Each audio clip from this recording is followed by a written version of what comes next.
Shalom, kami dari kelompok 1 akan membahas materi tentang wawasan Nusantara. Untuk itu, kami akan memperkenalkan diri. Nama saya Simon Petrus Degur. Nama saya Daud Laslau. Nama saya Julindo Desa Mata. Nama saya Desiana Maimakal. Salam. Di sini saya akan membahas tentang pengertian, hakikat, dan kedudukan wawasan Nusantara. Yang pertama, pengertian wawasan Nusantara. Pengertian wawasan Nusantara dapat diartikan secara etimologis dan terminologis. Secara etimologis, wawasan Nusantara berasal dari kata wawasan dan Nusantara.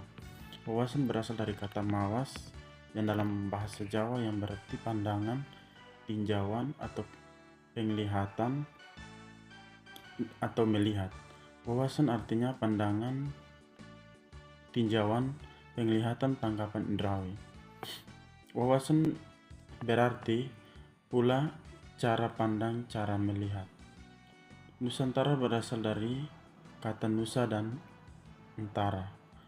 Nusa artinya pulau atau kesatuan, kepulauan. Antara artinya menunjukkan letak antara dua unsur. Nusantara artinya kesatuan, kepulauan yang terletak antara dua benua, yaitu benua Asia dan Australia, dan dua samudera, yaitu Samudra Hindia dan Samudra Pasifik.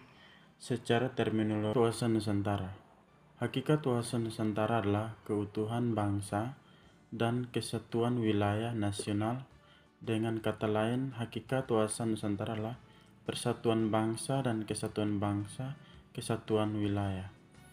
Bangsa Nusantara Indonesia yang dari aspek sosial budaya adalah beragam serta dari segi wilayah kewilayahan bercorak Nusantara. Kita pandang merupakan satu kesatuan yang utuh. Kedudukan Nusantara, wawasan Nusantara berkedudukan sebagai visi bangsa. Shalom, di sini saya akan menjelaskan tentang manfaat dan tujuan wawasan Nusantara. Yang pertama, wawasan Nusantara bermanfaat sebagai pedoman, motivasi, dan dorongan dalam rambu-rambu dalam menentukan segala kebijakan dan tindakan penyelenggara negara, baik di tingkat pusat maupun daerah. Khususnya menjadi pedoman untuk masyarakat Indonesia dalam bertindak di kehidupan bermasyarakat, bernegara, dan berbangsa. Wawasan Nusantara bertujuan untuk menerapkan wawasan Nusantara dalam kehidupan sehari-hari dalam bidang ekonomi. Wawasan Nusantara akan menciptakan tatanan ekonomi yang benar-benar menjamin pemenuhan dan peningkatan kesejahteraan dan kemakmuran rakyat secara adil dan merata. Baik, di sini saya akan menjelaskan pengertian wawasan Nusantara. Pengertian wawasan Nusantara adalah cara pandang terhadap bangsa dengan tujuan menjaga persatuan dan kesatuan, yang diwujudkan dengan mengutamakan kepentingan nasional dibanding kepentingan pribadi, kelompok, atau golongan tertentu.